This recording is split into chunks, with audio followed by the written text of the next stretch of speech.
this might be a tough decision right now. My team did absolutely NFL games that were like, whoa. I actually don't Had understand. a lot of mixed feelings. Welcome, Disgruntled. We have another guest here on the Legal Domains.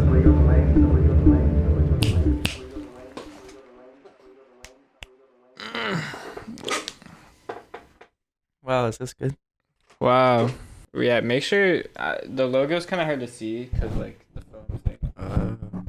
But make sure it's in good position. We're using some different microphones, some old ones. Yeah. Hopefully the last ones. Oh, the box of the last ones kind of went compuey, so we gotta use some new technology. Not new.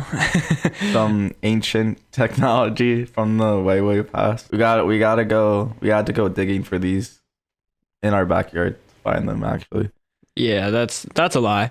Are you sure it's a lie? How would they know?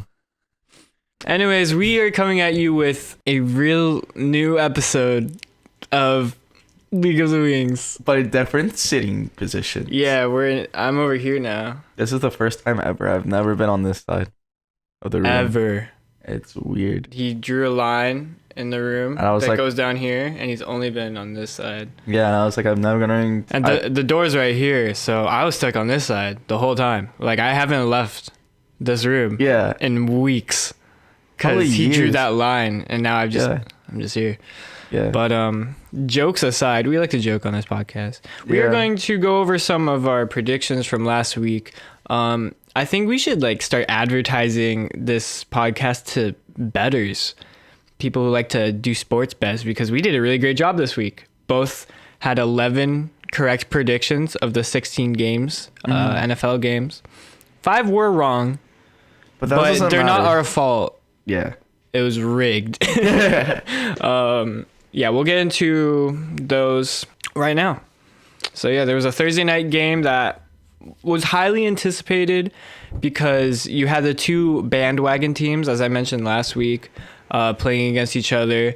You know, Bengals were the biggest bandwagon team of last year, and Miami's the biggest bandwagon team of this year. I mean, you could count Eagles kind of up there right now. I think as of right now, Eagles may have overtaken them because of, you know, unfortunate things that happened in this game. But both were very hyped up, very, you know, high-powered offenses that also have very dominant defenses, you know, most of the time at least.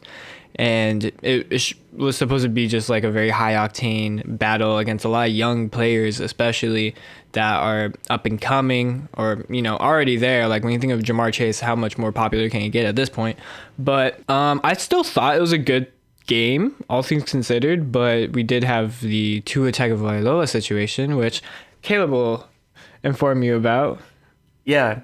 I had a little story, little side quest. I had 5 concussions before, but not as this bad and not as this poorly managed by an entire team, because a couple weeks ago, I think we briefly mentioned it, he got hit. He got hit his head on the ground, and he should have been put into concussion protocol due to the fact that once he stood up, he immediately started to stumble, and he just didn't look good. And this comes into effect into this game when he hit his head again, and there's a lot of scary videos and a lot of scary photos of him looking at his hands, and they're all conjointed and mismatched and jutting out in different directions, and he had to be carted off, and he gained consciousness at the hospital, and it was just like it was a scary sight to see for everyone, every fan, and it was partly mismanaged because he shouldn't even been playing in this game to start due to the game before. He should have been put into concussion protocol. He should have left after that hit a couple games ago when he hit his head. Yeah, he would have only had to recover for 1 more week, probably after this one, because I think concussion protocol is usually a 2-week injury, and it's about like 10 days, I believe. Yeah, 10 days about. Now it's for uncertain of how long he's going to be out for. And I'm sure they're going to play it extra safe because there's a lot of bad press, rightfully so, around the situation. NFL ended up firing their narrow doctor who checks everyone for like concussions and... Yeah, the unaffiliated guy. So the fall guy is what we've all been calling him on the internet, because no one on Miami wanted to take any blame. Obviously, NFL didn't want to take any blame themselves. So the NFLPA just looked at the unaffiliated motherfucker and they said, you're out of here. Yeah. That's basically what happened. Even though there should have been multiple steps other than that one dude that just says go in or go out. But yeah, after that scary hit, Teddy Bridgewater was able to keep the Dolphins relatively close, and it was a pretty good game after that incident too. I think a major part is that they weren't expecting Teddy Bridgewater to come in. Usually when backups come in due to a quarterback injury like that, he does relatively good. Not like spectacular by all means, but I feel like backup quarterbacks in that position are able to at least go down the field a couple times, get some good yardage, keep the game close at least. And that's what Teddy did at least. And I think that's just the unpreparedness from the Bengals not preparing for Teddy that week. And rightfully so, because and usually that doesn't happen. Usually quarterbacks don't get injury, and usually star players like Tua are going to be staying in the entire game. So there's not really a reason to plan around Teddy. But I think that's why Teddy had some success. It'll be interesting. Is Tua out this week? Oh, 100%. Yeah. Okay. Good. Yeah. Good. But yeah, it's just going to be interesting to see how Teddy plays in this upcoming game. Yeah, I also agree. We'll get into that with next week's predictions. Well, we'll be predicting it in this episode, but we're going to get into next week's games. I think Teddy Bridgewater was one of those backups that everyone looked at around the league and knew that he was going to have the most success if his name was called at any point, just because he was a starter last year. There aren't a lot of quarterbacks that can say the same, backup quarterbacks that can say the same across the league. And so those are always guys that you want to look at if you're a team. Is like, okay, when was the last time they've actually played? Because you can practice someone as much as you want, but when it comes to an actual NFL game, like it's a very different scenario, a very different situation. For example, like the Panthers, they got Sam Darnold and Baker Mayfield. Like if the Baker experiment doesn't work, you still have the fallback on Sam Darnold, who started a lot last year. Those are the type of teams that like I feel like no matter how good or bad either of those quarterbacks do, like you can at least be self-assured in knowing that like whatever happens, you actually have a guy that is capable. So I think that's very important that with Miami's whole situation, not knowing how big of a next step Tua would take and knowing his injury history, they went and got Teddy. I thought that was a good proactivity from the Miami Dolphins organization. Obviously, I would have hoped they wouldn't use Tua the way they did and started him in this game on a short week. But this is what happens. Now they're looking at him being out for even longer than initially anticipated, just because they're on a good win streak. Like, was it worth it? I don't think so. Not at all. That's the nature of competition, I guess. You know, sometimes the morals just go right out the window when you're winning. Yeah, I'll be interested to see if Teddy got the first team reps all week and played against the Bengals, how he would have performed, and if he was able to get a win, and rather than just coming in out of nowhere, kind of unprepared. It was still very close when Tua went out, so Miami still could have possibly won if Tua was still in.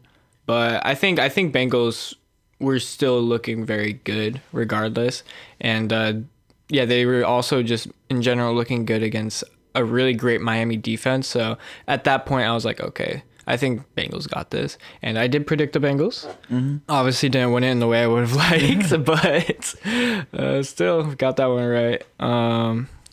Caleb said Miami. Yeah. Sorry about that. Yeah. But then we had our first London game, our first international game of the season. It was Minnesota versus the New Orleans Saints. Good for the Eagles. Yes. They got higher in the draft order. I think they're fourth now. And the Saints are 1-3 and not looking too hot, especially with Andy due to Winston injury. Andy Dalton, Jameis Winston. I guess I don't need to preface their first names, but yeah, this was an interesting field goal game. Now you may look at Miami's score, and I guess Saints score is kind of obvious, 25, but there's a lot of field goals in this game. But if you had either kicker, I feel like you would have had in fantasy, you would have a pretty good game. And yeah, it was just basically a field goal match. You can kick the longest field goal. You can kick the most amount of field goals. You can do any which way to win this game. And Vikings kicker prevailed. I forget how many field goals he had. I think he had like four or five, which was crazy. And Justin Jefferson went off 10 receptions, 140 plus yards, and a rushing touchdown, which was also insane. So if he can keep that more consistent, then he's easily a top 3 right now, no questions asked. But I feel like if he can at least keep those numbers consistent, like Cooper Kupp, then I feel like he's gonna be number 1 receiver by the end of this year easily. He just in the middle of that 2 to 3 game stretch, he just didn't. No, yeah, 2 game stretch. He just didn't perform that well. Where he had 6 receptions, like 40 yards, and then like 2 receptions or whatever. But if he can get like 5 yards, 60 plus, or 5 receptions, 60 plus yards per game, then he'll be easily shoot up to the top, because I'm sure he'll sprinkle like this game where he has 140 yards around, and it won't look as bad, or it won't look as spotty comparatively to his movement now. But I don't know. This was a kind of a snooze fest. I was expecting more touchdowns. There should have been more touchdowns. Yeah, New Orleans notably didn't have Michael Thomas, Alvin Kamara, or Jameis Winston. So their whole trifecta basically on the offense was out. We got to see some Latavius Murray, who is now on Denver's team, which is like such a quick turnaround. It's like within a matter of a day, you're scoring a touchdown for one team and then you're called up by another. It's just like, wow. Another thing I thought was very interesting is since Jameis Winston was out, Andy Dalton was playing. And the Andy Dalton versus Kirk Cousins quarterback matchup has actually been seen before on different teams than this one, though. It was the Bengals versus the Washington team, and it was in London. So I thought it was very interesting how, history repeats itself, but with very different situations. I would probably argue they have a lot better weapons now. Even if Andy Dalton's technically the backup. But I like the way that Minnesota is built around Kirk Cousins.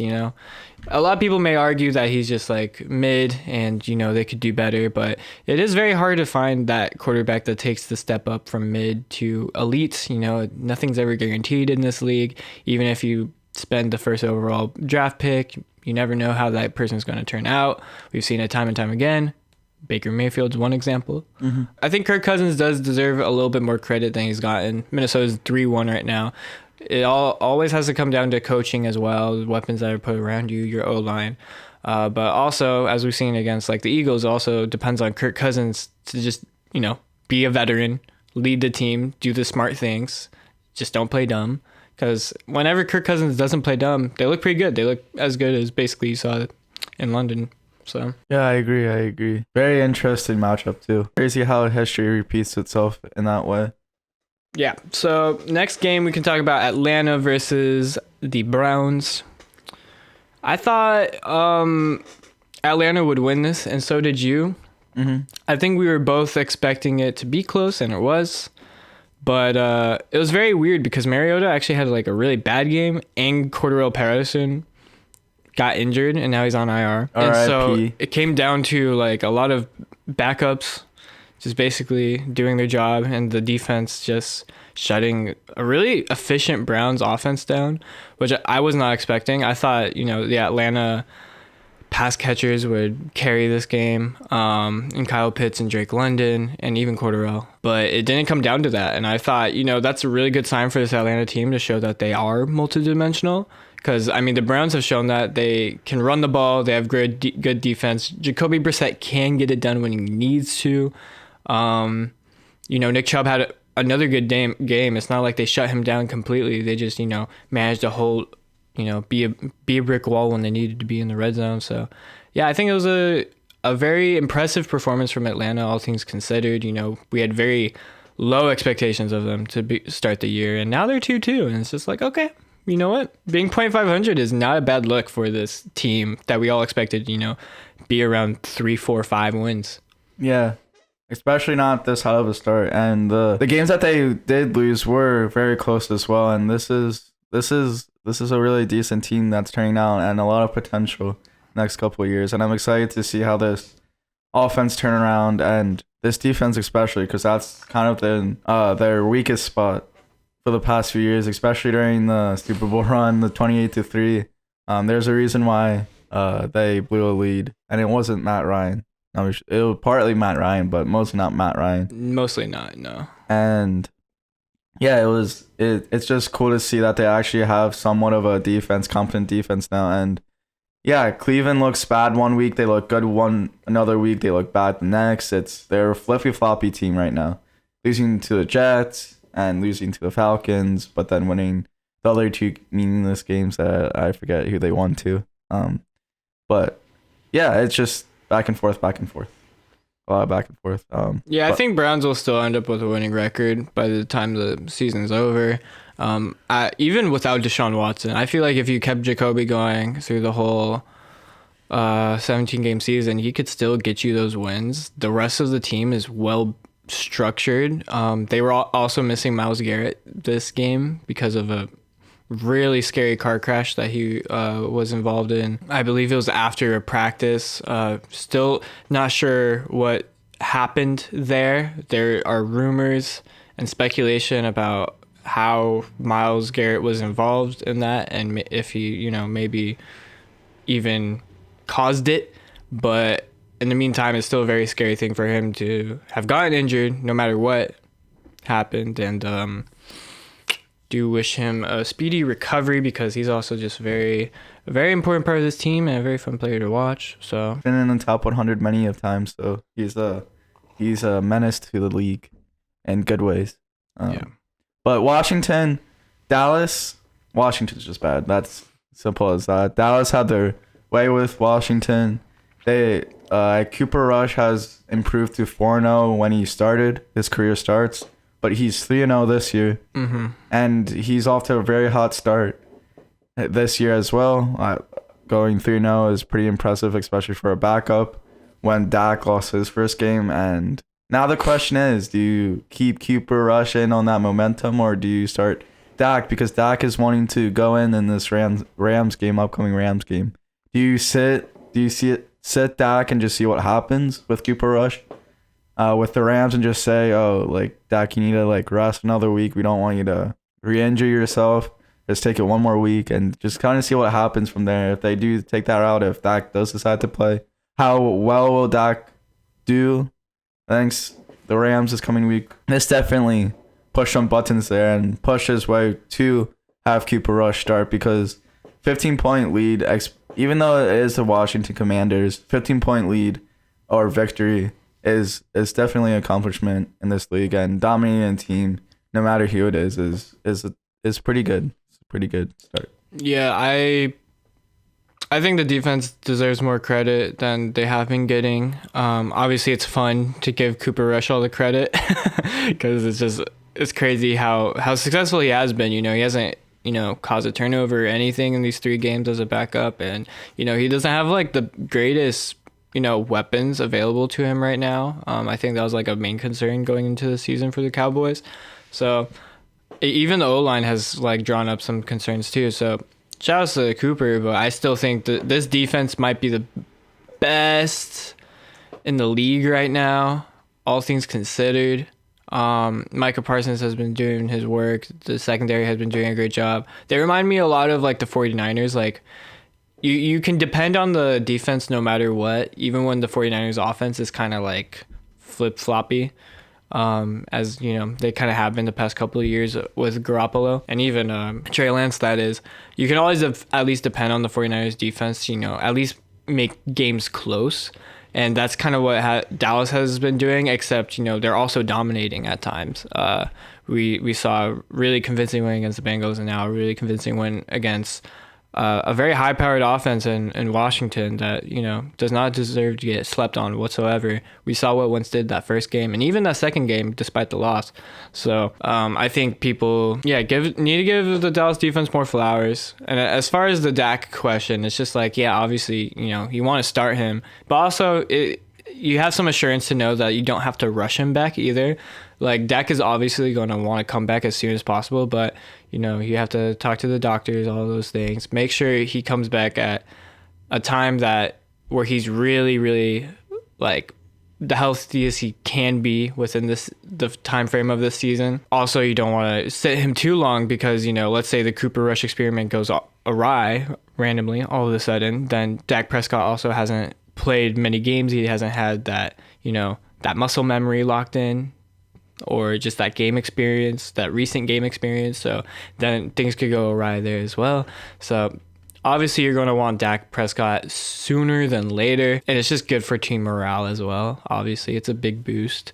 So I think this is something a lot of people aren't talking about a lot, because like Eagles look like they're running away with the division, but numbers wise they really aren't. They're just one game ahead. Anything can happen. Still very early in the season. So I feel like regarding Dallas and even the Giants, as unconvincing as the Giants are compared to Dallas, I think it's a scary thing for the Eagles. Like, the best season the Eagles have had in a while, but it's still not theirs, you know, not confirmed theirs yet. Yeah, it's annoying. Giants and Cowboys are being little fucking pests about it. Like, just get off our back and let us have our comfortable season for once. Like, you don't need to be this close to us. But a thriller, another 1 p.m. thriller with Seattle Seahawks and Detroit Lions. And yeah, this is a common theme for Detroit Lions. The score was 48-45. Seahawks favor. And Detroit Lions have the highest scoring offense, but they also have the highest amount of points against them. So they've scored a total of, I think, 140 points comparatively to 141 or 143 points.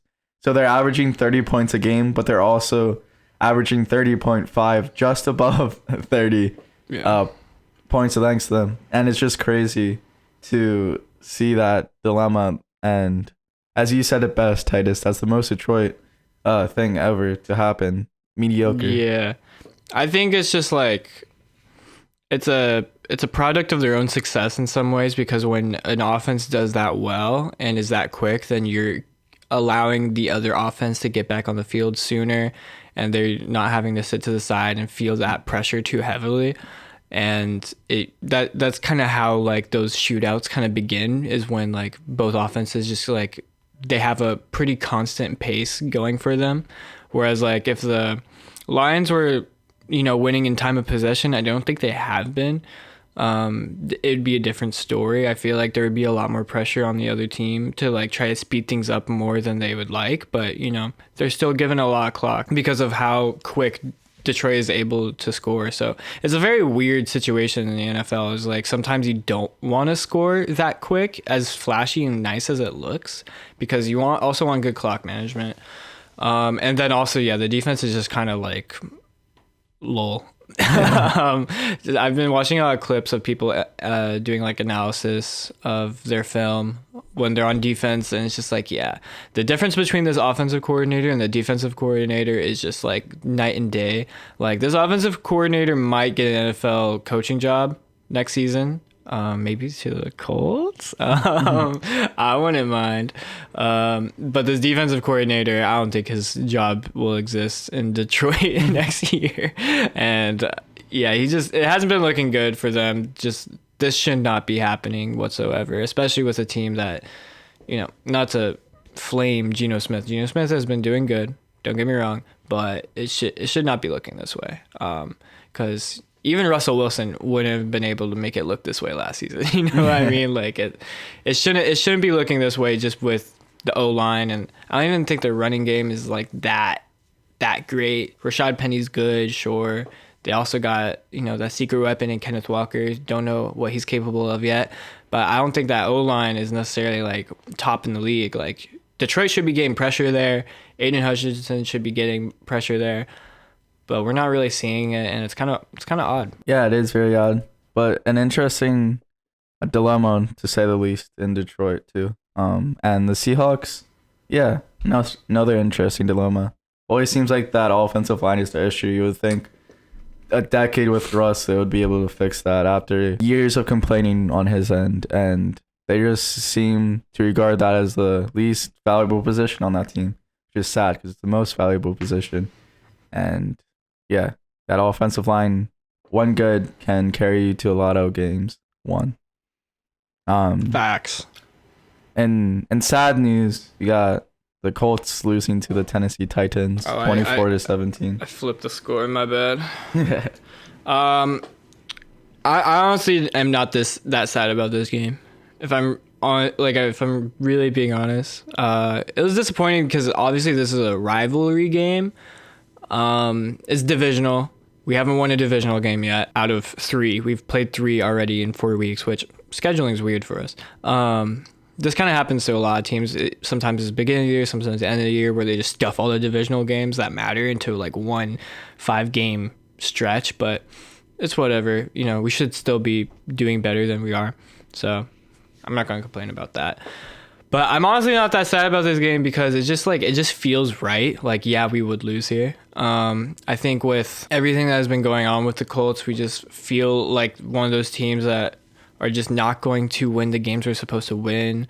And we're just always going to hover at 0.500. That was my prediction after Jacksonville, which was week 2. I said we are a 0.500 team. And that's why I predicted the Chiefs, because I saw that we were, you know, at 0-1-1. I'm like, okay, if we get this win, then we're going to be back at 0.500, you know? And so then we won it. And then this game, I predicted the Colts because it could have gone either way. We're at 0.500. We lost this one. I guarantee you we're going to win in Denver because we are a 0.500 team. It's just going to be back and forth, and it's going to be the most annoying thing because any head coach or general manager that would want to come in here after these other 2 guys get fired, whoever wants to come in here, they're going to see that we're just like, we're so close to success, but also at the same time, we don't have the capital to like make sure we get the players we need to make sure we cross that line, you know, that just like take it the extra step. We're just going to have like the 13th pick. Like, what quarterbacks are really going to be available there? Not highly touted ones, at least. It's not going to be your Stroud or Bryce Young. I guess you got Will Levis, but fuck that guy. I just watched his game this past week, and I was not impressed. I'm also just not a big Kentucky guy. I think Indiana would hate it if we got a Kentucky quarterback. So, anyways, spiel over. To summarize, Indiana is just mid. That's all I'll say. A lot of people will say they play like the worst team in the league, and it's like, yeah, but only when they lose. When they win, they look like a really good team, and that's just what we're going to see throughout the whole season. As Howie Roseman's understudy, I will propose a trade to you. Eagles first round pick via New Orleans. Yeah. Okay. So you got the fourth pick right as of now. Okay. For Quentin Nelson. Yeah, we take that in a heartbeat. All right, cool. We got Quentin Nelson now. But yeah. It's just like, yeah, it's one of those things where like, you know, if like the coach and general manager get fired, like there's going to be players that don't want to be here again because they've already had to deal with the quarterback turnover every year for the past like 5 years. And Nyheim Hines was recently, he made me very proud, and just his transparency about the team is like, yeah, this is going to happen.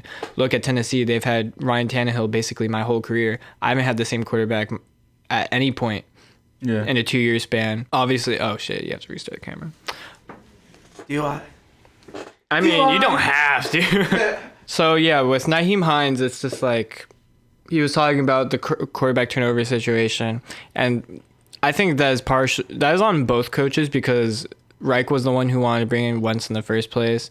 I think Reich also advocated for Phillip Rivers, and we knew Phillip Rivers was not going to be a long-term solution anyways. And then Ballard obviously made the trade for Matt Ryan, who is another older quarterback, a quarterback that you could still see lasting 3 years, but still, it's like, how good is he going to be in his last couple of years? You know, let's say he does last 4 years, which is like being optimistic. How good is he going to look in those last 2 years? Even if we think he's going to do good now, and it's like, he can't even do good now because we are not built around him. We haven't been able to build around him because he hasn't been here and he hasn't had the experience here. So by the time he actually gets comfortable, he's not going to be anywhere near his peak anymore. So it's like, what is even the point?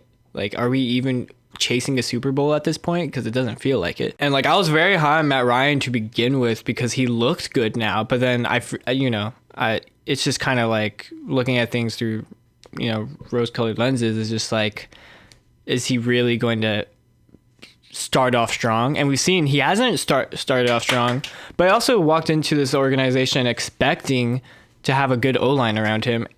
That was like basically every time any quarterback comes here, that's kind of like the guarantee. That's what we advertise to Wentz and Matt Ryan, and we haven't been able to deliver on that in either cases since our star left tackle retired. And it's like we've seen how that can affect us, because that same star left tackle had a really good rapport with Quentin Nelson as well. So that side of the line with Ryan Kelly, a Pro Bowler as well, that 3/5 of the line looked amazing all that time. But one of those pieces leaves and it all falls apart, and we're seeing how that like really takes effect. And it's just like, it's such negligence from the general manager not even to notice that, not want to do anything like substantial about it. He's just like, oh yeah, we got the guys already in here. It's like, if the guys were already in here, they would have already been on the field last year.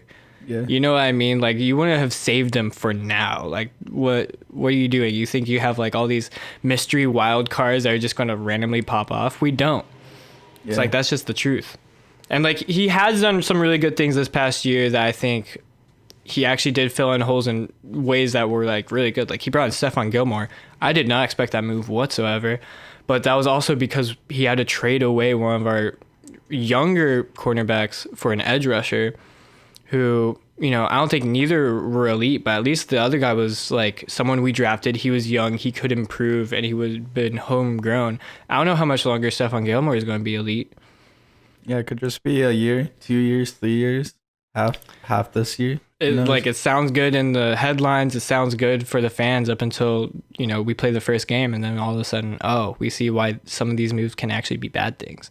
And he's always been one of those general managers that like can see through it. He can see through the bullshit and not make those bullshit moves that look good in the headlines but don't actually pan out. But the thing is, he rarely makes those moves, and we still look bad. Yeah. So it's just like, at some point you just have to like realize like, you're not perfect either, bro.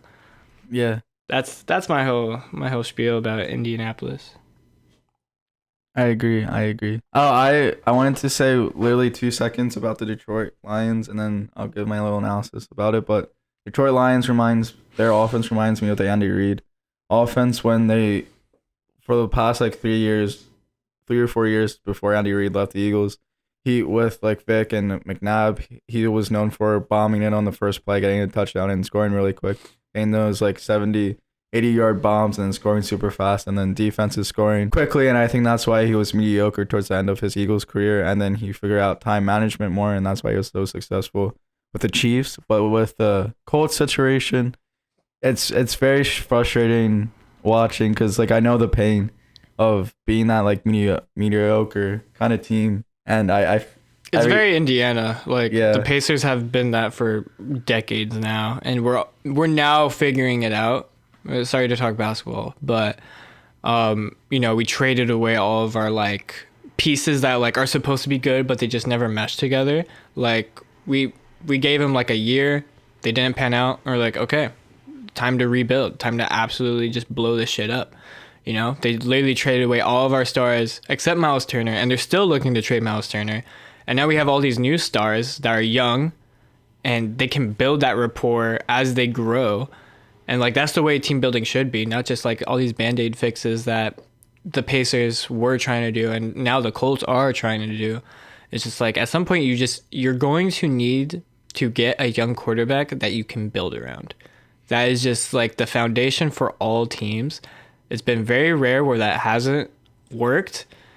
And I think partly the success in recent years has like confused the Colts and their game plan to want to get all these older quarterbacks, because we've seen Tom Brady go to the Buccaneers, win a Super Bowl immediately. We've seen Matthew Stafford go to LA, win a Super Bowl immediately. So it's like, oh, that looks fashionable. We could do that too.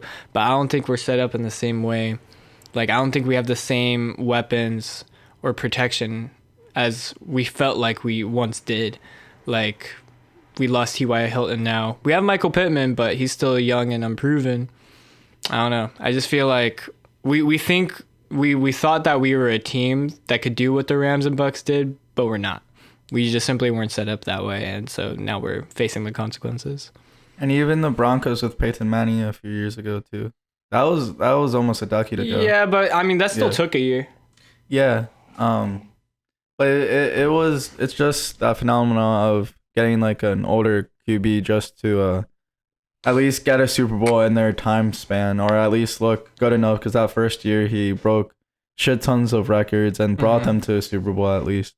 I mean, Rams team, they went to a Super Bowl with Jared Goff and then made the trade. It's like the Colts, they hadn't been able to win a playoff game since Andrew Luck. Yeah, since Andrew Luck, and it was just like one with under Frank Reich. That is, and it's just like, goddamn, it's fucked. That's all I have to say. It's fucked.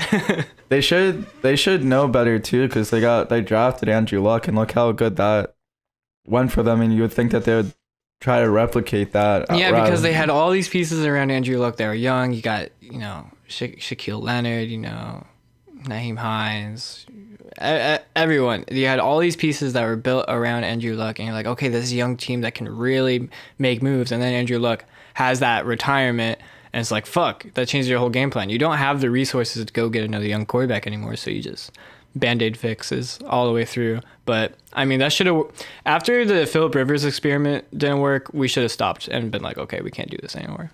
Yeah, even the Carson Wentz was maybe a little bit more understandable. I mean, like, he's younger, it was just, he showed highlights with that MVP season. Maybe he could get back into form. That made a little bit more sense. But like, I don't think we were going to be able to team to fix Wentz. As flashy as it looked and promising, it was just like the way we were structured, I don't think it was going to work. Even with Frank Reich being the quarterback regenerator or whatever he was called.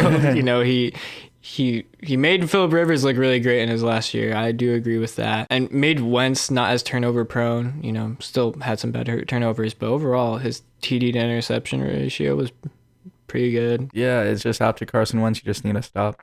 Just look at your fucking organization. No, we should have never traded for Wentz. I don't know why we thought that would be a good idea. I mean, at least you didn't waste market cap. Yeah, but cap is the farthest thing from an issue for us. Like, we could have spent the cap if we wanted to. We keep preserving our cap just to be mediocre. It's dumb. And to sign very irrelevant positions that aren't going to help us make moves in the AFC. Like, don't get me wrong, Gwen Nelson's probably the best left guard in all football. Best guard we've seen in a very, very, very, very long time. But that alone is not going to be what's going to, push the agenda. Yeah. Yeah, it's like it looks cool that we have him, but it's just like, you need the left tackle. You need the star wide receiver, which, Michael Pittman still could be. We don't really know that yet. You need a premier edge rusher, which Ngakwe's good, but I don't think he's premier. We're still figuring out how good our rookies are. I just feel like there's so many, and then quarterback, of course. There's so many areas where we're just like lacking, like the really important areas. And a good GM, like Wowie Wozeman, has terrible years, but he also bounces back, like the Super Bowl year, like this year, and he adjusts to mistakes. He looks at league analysts of what's kind of leading the league, what kind of positions the new hot topic to get. Mm-hmm. And thus why I got A.J. Brown, because like wide receivers were a big uptrend. And he waited, he got one, he got a star. He made obviously a lot of mistakes, like Jalen Reagor passing up on DK Metcalf, not doing well in the draft at all. He's not known for draft heavy. But you know what he did? He turned around, got Jordan Davis this year. He drafted a lot of good pieces too throughout the years as well. And I actually, sorry to cut you off, but I think Howie is good in ways that Ballard isn't, and Ballard vice versa. It's like Howie Roseman is good at knowing what positions to allocate the resources to, but he's not exactly the greatest talent evaluator, hence all the weird wide receiver picks. Chris Ballard's a great great talent evaluator strictly, but he just doesn't know where to put the resources into, where to allocate those resources into positional needs. That's why we Band-Aid at fucking quarterback, left tackle, all these very important things that are going to be bite us in the ass later. But Howie Roseman, like, he fixes those very quickly because he knows how important those are. He may not be the greatest talent evaluator, but he knows he has to put the resources into those, and that's why he chased AJ Brown as well.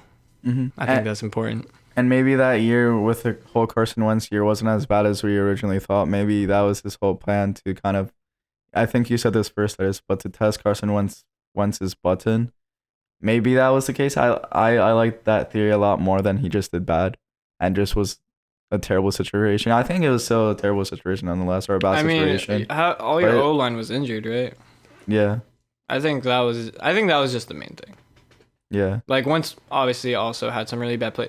When Wentz has pressure, he collapses, and that's what we've seen in Washington as well. His first game, he looked amazing because he had no pressure against him. Now that he's actually getting sacked, it's like, oh my god, this guy is bad.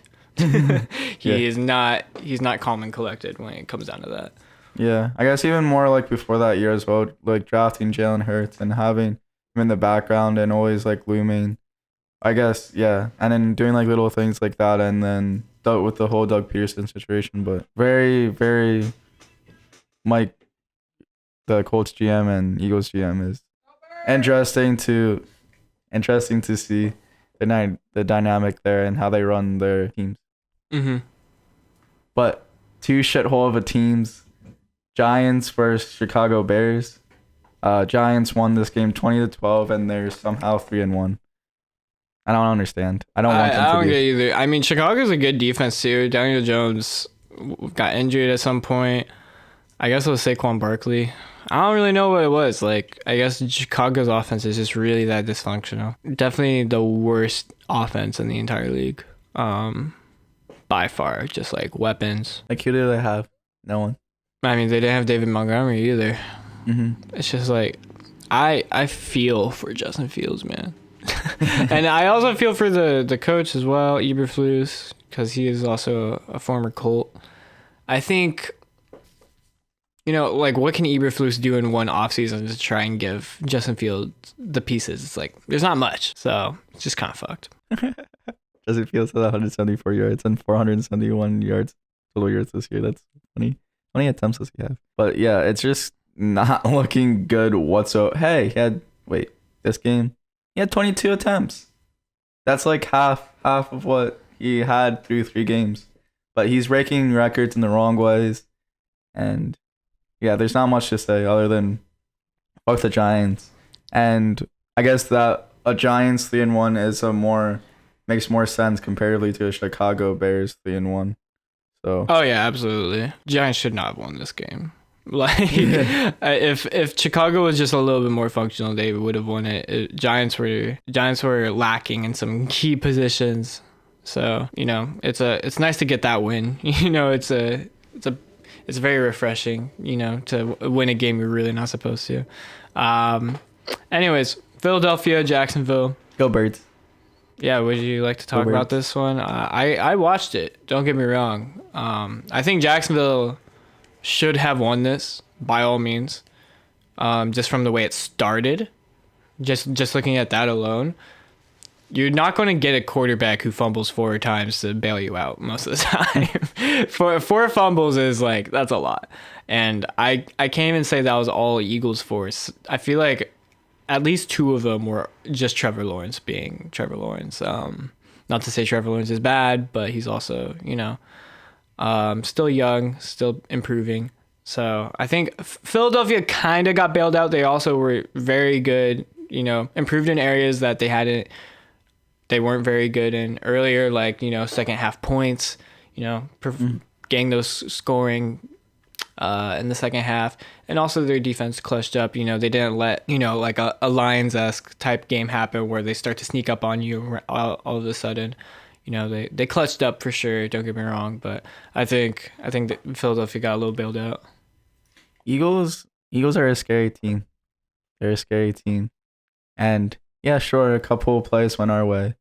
I mean, what are you going to do? More than a couple. A couple plays went the Jaguars' way as well, like that pick 6.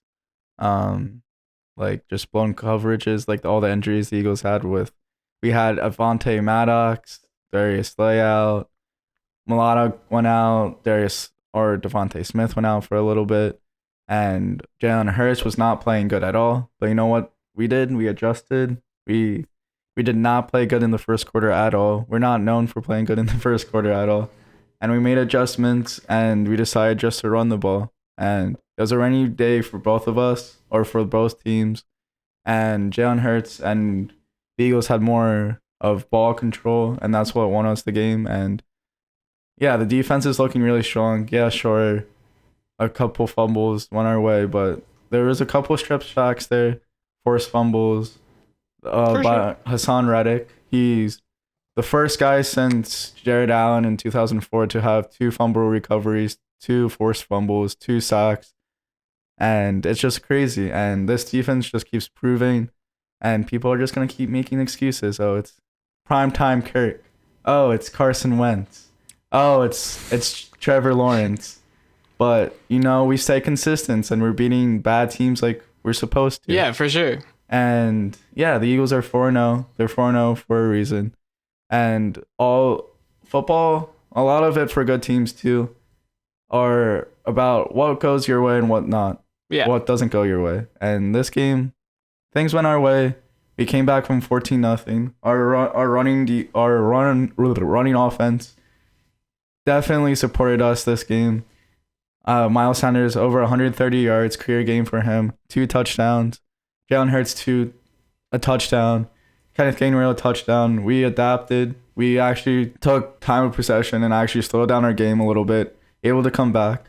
And yeah, I do think though that if Trevor Lawrence was able to connect and get that first down, that first drive with the bomb to Agnew to make it 21-0, then that would have been really bad. Or he was able to convert that 4th down and not fumble, then that would completely change the game. And that was the biggest bailout of the game. And if it wasn't for that, then there wouldn't be a momentum shift towards our way, and we wouldn't have won, I think.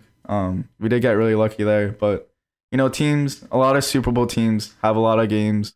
Not a lot of games, but some games where they get bailed out. And I feel like that's just a part of football, how you can adapt to certain situations, how you can have higher chances for more plays to go your way, to call more plays to go your way. And it's all about high risk, high reward. And let's see if this momentum goes. I want to actually play a decent team, but I don't think we're going to play a decent team until maybe the Packers or the Cowboys have now, or the Giants even. But like we play the Cardinals next week. It's just going to be interesting to actually play a mediocre plus team rather than like mediocre and down, if you can call the Jacksonville Jaguars mediocre. But yeah, they're good. I mean, from what I've seen, Jacksonville is actually good. And when I said like Philadelphia got bailed out, that wasn't like an indictment on Philadelphia, because obviously what's going to separate the good teams from the bad teams, or the best teams from the fakes, the fake contenders, is going to be who makes the less mistakes. And obviously Philadelphia made the less mistakes. They had that more veteran presence, better, overall like positional coaching to like make sure those fumbles wouldn't happen and shit like that, right? No indictment on the Eagles whatsoever. It was a win that was deserved. I still feel like Philadelphia made mistakes that against another team, you're not gonna get that fortune all the time. It was just very lucky that they ran into this team on a rainy day, as opposed to like, let's say if they ran into, who's a good team that rushes, 49ers, who else in the NFC, even the Giants. I feel like the Giants are pretty like consistent across the board as far as like, maybe Daniel Jones is not the greatest, but like he can still perform better than how Trevor Lawrence performed that game. So we're going to see points where things like this will happen to the Eagles that are really going to make them have to like reconsider. How do I put this? Okay, scratch that. I think we're just going to see some points where Eagles are going to get some losses that are going to look like this, and they're just not going to be able to make the comeback. You know what I mean? Mm-hmm. Like we're gonna see very similar games like this in the future. I feel like had they lost this game, maybe it would leak into their mentalities like, okay, we have to be better, we have to fix this up better. But instead, it's just like, oh, we can make the comeback, and now they feel like invincible. I feel like I feel depending on how well the coaches hold players accountable after this game, we're gonna see how that leaks into the mentality going forward. Yeah, and the last thing I'll say on it too, because I don't want to rant too much about the Eagles, is that we haven't trailed in the second half yet. We've always had a lead, and we haven't been down in the second half yet, which is really impressive. And I said this last week after the Washington game. I really like Nick Sirianni's mentality about it and how he approaches it, because that's the biggest thing that I'm scared of, is that players are going to be like, oh, like we were able to make that comeback. Like we were able to come and we're invincible. And I don't want the Eagles to become invincible, because a lot of teams get into this trap where they get really good like this, 4-0, 5-0, 10-0, 15-1, and then go into the playoffs and then lose immediately or lose in the second round. And I think the Nick Sirianni is developing a really strong mentality where he's saying, focus on this game. Oh, we got to win. Okay, let's dwell on that win for a day. But after that, we didn't win. Let's focus on the next game. Mm-hmm. And just it's a game by game thing. And he's like, we're not going to speak playoffs. We're not going to speak playoffs now. We're not going to speak playoffs for another 15 weeks. We're going to focus on this game, and this game is the only thing that matters. And we're going to prepare for this game. So I like how his mentality is. Yeah, that's very Colts tree mentality for sure. I feel like that's what Eberflus is spreading in Chicago. That's what Reich tries to spread in Indianapolis for sure. And I think Sirianni will be the type of coach that will be able to hold those players accountable for those mistakes and not let them get too into their own head and feel like they're invincible. But you know, things will happen in spite of coaching sometimes that are just going to be on the players. So it's going to be interesting to see which players, Adapt. Which ones adapt for sure, and then which ones, start to coast. Because that just happens every season, positive regression, negative regression. In Indianapolis, we're going to see more positive regression where the players that are supposed to be doing better start to return back to how we expected them. And then in Philadelphia too, I feel like there may be some players there that have been looking better than you would typically expect that will start to coast and have some negative regression. So it's going to be interesting to see where that falls. I agree. But you got another exciting game, kind of sloppy game. New York Jets versus the Pittsburgh Steelers. New York Jets won 24-20 off a last second Hall touchdown. And we got to see the New York Jets get to do the Philly special and succeeding, which was interesting to see. Excuse me, got the hiccups. I was talking a little too fast there. But yeah, this was just a sloppy game because we got Pickett coming in after Trubisky getting benched. Pickett throwing 3 interceptions. He has the most amount of completions not hitting the ground, and because he had 10 completions and 3 interceptions, 13 attempts, and none of them hit the ground, and like 3 incompletions and stuff. And I think he's has the most attempts where a ball didn't hit a ground with incompletions in there too. So yeah, it was just an interesting game to watch the ending of, and to get the last second Hall touchdown. So yeah, there's 2 teams kind of look sloppy. Jets definitely look a lot better than those Steelers, but the Steelers look like a shit show. They look so sloppy. They're what are you gonna do? What are you doing? You're benching one of your QBs just for your other QB to throw in 3 interceptions. What are you doing? I would like to throw out that Pickett still looked a lot better than Trubisky, and that was a move we were expecting at any point. And if you really go back in the film, Pickett, PFF at least graded Pickett and looked at all of his clips and said he actually had 0 turnover worthy plays. They're all just very unlucky, either receiver mishaps or just, whatever happens, just ball off the hands of receivers into the hands of defense. Whatever happens, I don't know what PFF's Pro Football Focus's standard is regarding that, or how lenient they are in those regards. But I still think it was interesting, and I still think Pickett, he had a rookie game. That's just what it feels like to me. That's yeah, that looks like what your first game in the NFL should be. So, especially against the Pittsburgh Steelers, against the Jets, who are a defensive-minded team with Robert Saleh, like, that team's not going to let you get away with anything for free. So, I think these are going to be minor adjustments that are going to make Pickett look a lot better in the end. You know, he has to make these mistakes now so that they can, and I think it was, I want to say it was Deontay Johnson. I could be completely wrong, but I think it was Deontay Johnson who said he was the first person in that organization to utter the term rebuild. Mm-hmm. None of them wanted to have like a mentality like they were going through a rebuild season, but finally it was uttered. So now it's just like, okay, that's kind of the mentality now. Which makes sense. I feel like everyone was looking at them that way anyway. So yeah, I think Pickett will look a lot better. I think he could actually end the season like looking very, very, very solid. Kind of like on the same track that Joe Burrow was his rookie season, except, hopefully he doesn't get injured. He has the weapons. I can't say much about the line and how much they're going to protect him, but I know he has the weapons at least that are going to at least get him into a good like routine. At least he'll be really good at checkdowns. I don't know. Well, we'll see what happens. And then yeah, Jets are a team that is getting better. That was something we weren't sure with Zach Wilson. Is he actually going to help this team rebuild and get better? And so far, I think in his first game back, pretty good. And I think they've drafted very well. So, yeah, that team is a team to look out for sure. 100%. It's going to be a very interesting dynamic with that team. Yeah. Then we get Baltimore-Buffalo. Buffalo beat Baltimore. It was just like it came down to one play that Lamar Jackson didn't execute well on. He should have went for the easy throw to his left, but instead he rolled out right.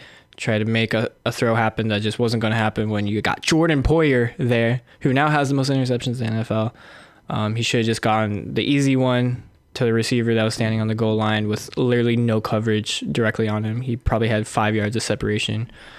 It was not a great look for Lamar Jackson, but those type of plays are going to happen, especially towards your blind side. So yeah, the Bills were able to come back from 17-point deficit, I believe.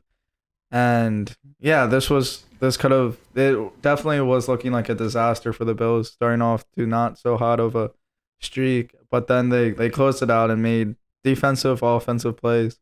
Josh Allen did his Josh Allen thing, got a rushing touchdown, set his team up to win. And this was a really solid win thanks to a really hot Ravens team. And this was kind of not the battle that I was expecting or the outcome I was expecting. I thought it would be more back and forth comparatively to one team scoring a lot of points and then the other team scoring a lot of points. And yeah. But then you got... Well, actually, I do want to say one more thing about Baltimore-Buffalo. As far as the decision to go for it on that down, that last play that ended up being Baltimore's demise, I wouldn't be so critical of Harbaugh for going for that, because we saw last year, I want to say it was the playoffs, it might not have been the playoffs, where Lamar Jackson went over to him and was like, let me run it on this fourth down. Harbaugh said, okay, go for it. It happened. Had that not gone well, we would have like the same reaction we are now. It's just like, hindsight is 40-40. 2020. I don't know why I said 40-40, but you get the drill. It's just one of those things. It's like, yeah, if you succeed, you're going to be heralded for it. If you don't, then you're going to be criticized. It's just like, I think people need to kind of chill out when it comes down to those things. Like, it's going to happen every season. You're going to get some, you're going to lose some. Overall, I think it's good that they have that rapport where they trust each other. It's a good sign. Yeah, you always want a head coach to trust his players in that way. And when a player comes up to you with that amount of confidence, you want to reciprocate that in him and have that much confidence. And I think that's a lot better for the future, even though they didn't make it. Then they did make it. Mm-hmm. What's up? Now we talk about...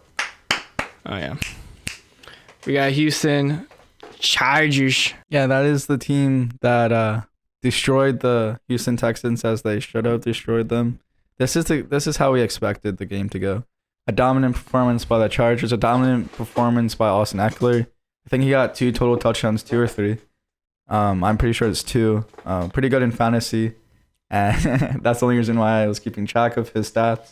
But yeah, this is how the Chargers kind of should perform. And after a couple weeks ago, losing to the Jaguars 38-10 or whatever score that they had, not above 20. Yeah, that was just last week. Yeah, and this was a good comeback game. I wouldn't say it's a statement game because this is how they're supposed to beat a winless team, and it's definitely a statement game in the fact that they can still put up points and they're not as bad as a team as losing 38-10 to a Jaguar team, which is still not as bad as it sounds. But we have a lot of high hopes for them, and they need to beat a good team in this fashion to really make a statement game. Yeah, I would not call this a statement game. This was just a game.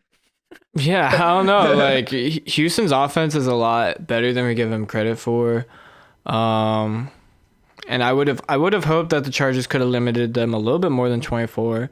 But, Houston still, I think their offense is still a lot better. Dameon Pierce is really good. So we'll see how the Chargers defense does against a different offense. I think this one is very hard to gauge because also it's pretty obvious Houston's going to want CJ Stroud in this upcoming draft. They're not going to let that chance slip them by, especially after losing out on another generational talent, no matter how fucked he is. The Chargers are going to need to have another game to really prove it to me. They are only 2-2. I think that is kind of weird, especially how they started the season. Everyone was like, "Oh, this might be the team to beat in the AFC." We thought maybe it was the Chiefs, maybe it was the Bills, but maybe it's this one. And then they had two very weird losses. One of them still to the Chiefs, so that's favorable for them. I mean, not favorable, but that's forgivable. But still, I'm gonna need to see some more before I give it away to Chargers, because I think the defense needs to step up. I think Herbert did fine, I guess, but it's also against a very plastic Houston defense. So yeah. And then you got the Arizona Cardinals versus the Carolina Panthers. Cardinals are not known for getting off to a hot start, kind of like the Eagles in the first quarter. But instead of just a first quarter, it's basically 2 or 3 quarters for the Arizona Cardinals. But they strung it together well enough to get a 10-point lead and have a 10-point victory against a struggling Panther team. And if they lost to the Panthers, then I would be really, really worried for them and the state of their team, because losing 3 games out of 4 so far to start the season is not good by any means, by any team, but especially the Arizona Cardinals. That does not look good, especially for how much expectation for them to do well this season, with how many pieces they have around that team, how much structure they have around that team, or at least more than a lot of other NFL teams. And especially starting 7-8-0 last year. I don't know how long that win streak lasted last year for them, especially getting off to that start last year and getting off to this start this year. It's just worrying, to say the very least. But yeah, absolutely. I didn't focus on this game too much, but Carolina is the second worst team in the league, only above Houston in my eyes. So Arizona, I also kind of view them in the same light as Indianapolis. I actually think they feel like a .500 team, except in a very different way. They're going to win against the teams that you would kind of expect them to win against, but then they're probably going to get decimated by all of the teams. So, I don't know. I just feel like they're going to maybe be... I'll give them more credit. I think they'll be just over .500, but it's going to take a lot for them to actually make playoffs. Yeah, I agree. A lot of things are going to need to go their way, especially with the NFC, how it's structured now. A lot of good teams in that yeah, a lot of teams we didn't expect to be this good are now good. So yeah. So as the NFC is definitely shaping up to be a lot harder than what it once used to be. Moving forward, Green Bay Packers versus the New England Patriots. Green Bay Packers won a narrow overtime, nail-biting game against the Patriots. And both teams had a lot of opportunities to kind of close this game a lot sooner than it was. Patriots had a few opportunities. Packers had a few opportunities. And it was a nail-biter. And Green Bay ended up winning 27-24 after driving in overtime, getting really close to a field goal. basically an extra point, a little further than an extra point, and game-winning field goal. And yeah, the Packers improved to 3-1. Patriots improved to 1-3. I don't know if Bill Belichick ever went 1-3 while head coaching on the Patriots. He might have done it with the Browns or when he was coaching on the Jets, maybe. Way back 2 decades ago, 2 decades plus. Not much to say other than Aaron Rodgers still looks like he wants to get the fuck out of there, and he doesn't have too much hope. I wouldn't say that. I mean, if Aaron Rodgers wanted to get the fuck out of there, he would have been the fuck out of there. He had the chance this past offseason, but he took the extension. So that's on him, in my eyes. I think this team is still good, Green Bay. They just haven't looked as good as they're supposed to. I think it's, kind of what we expected, as we knew the receiving core was not as good as it used to be. Now that Devontae Adams is gone, it's now being heavily carried by the running back duo and Dillon and Jones, and then also the defense. So that's kind of what's carrying them right now. We're just going to need to see something to come about this receiving core, who's going to really take the step up. People thought it might be Romeo Doubs. I'm not sure how true that is, or if that will actually pan out, or if it was just maybe one game of, some highlights. But we'll see. Yeah, I think for this team to actually be a real contender, we're going to need to see some more dominant performances. But so far, they're just scraping by against teams that aren't looking as convincing. Or I don't know. Maybe I should give Green Bay more credit, but I just feel like they haven't been looking like a contender. They just feel like they're scraping through some wins. And the same similar lies Vikings are 3-1, but we kind of know better. So yeah. Yeah. And then you got kind of slugfest. Denver isn't actually a high-scoring game, and they actually scored 20-plus points in the game, which is surprising. I don't know if they did it previously. I forget their scores, but I'm just used to them scoring 3 points in a game. Yeah, but Denver was really not in this game. When the Broncos did have a 3-point deficit to overcome, it always seemed like the Raiders clapped right back and scored a touchdown. Josh Jacobs was kind of carried this team, the Raiders team. I think he had similar stats to Sanders. I think it was 28 yards or 28 carries, 144 yards, a couple touchdowns.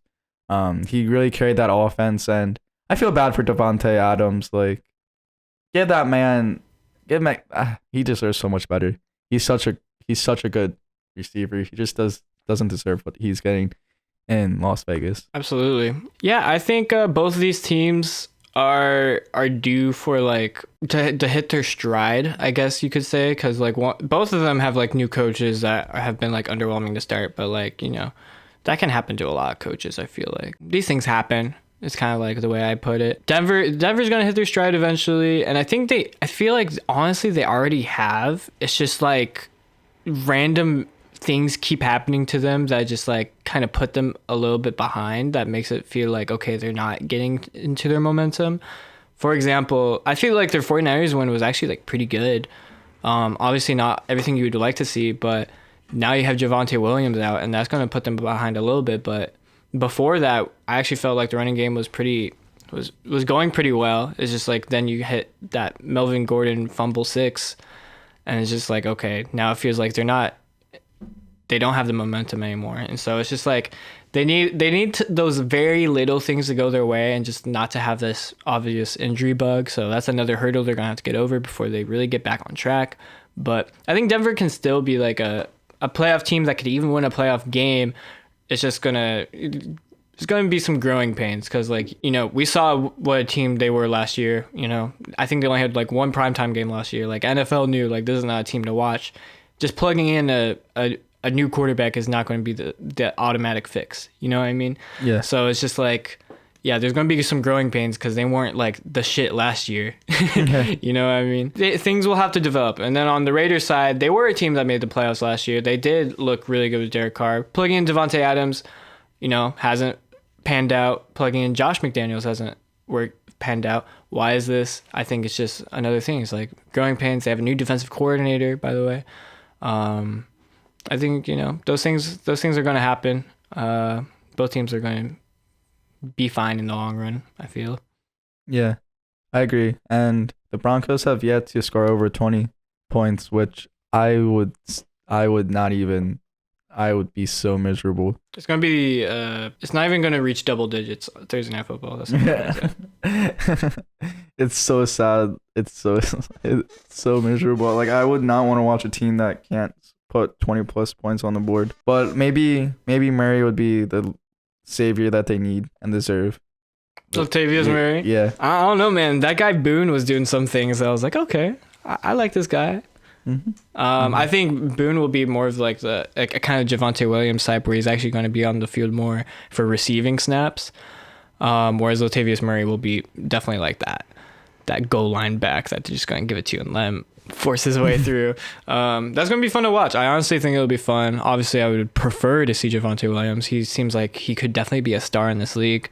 If he returns healthier, yeah, we'll hold out hope for next season, obviously. If the Broncos get their shit together late in the season this year, then we'll have to start worrying like, oh shit, this team could really be what we thought they could be with Javonte Williams back next season.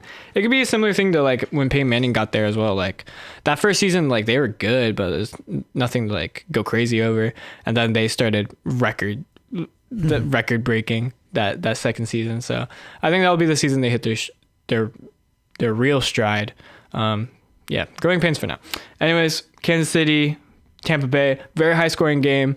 An indictment on the Kansas City defense, honestly, because Mahomes was doing everything he needed to do the entire game. Probably the most perfect game I've seen from him until that one interception that he kind of forced. You can't let Tom Brady get away with that, especially with how limited his weapons are. He doesn't have Gronkowski anymore. Godwin not fully healthy yet.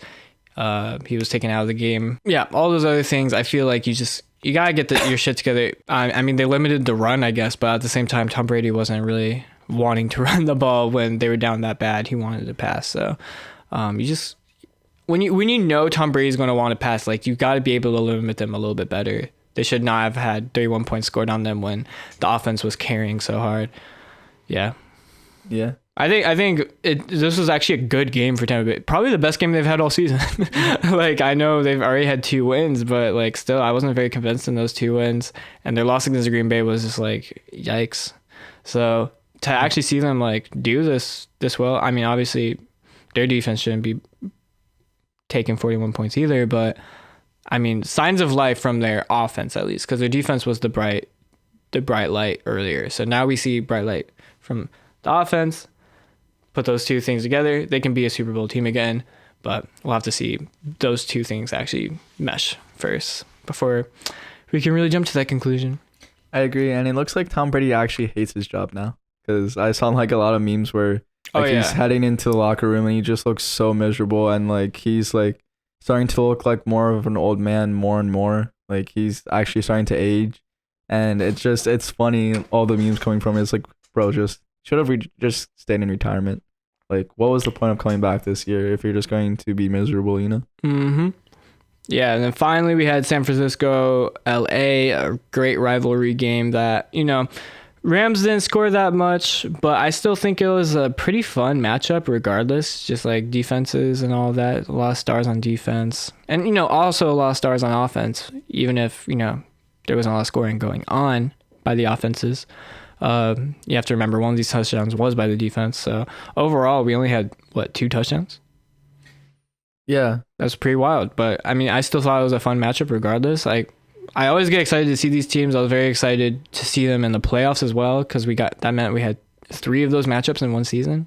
Really fun. Yeah, I think this is we're gonna have to look forward to the next one too. I don't know what week they play next, but I'll be marking my calendars. Jimmy Garoppolo put up Jimmy Garoppolo stats. He had 239 yards and got the victory, and it was just very interesting. Oh, they play at the end of the month, so that's pretty quick.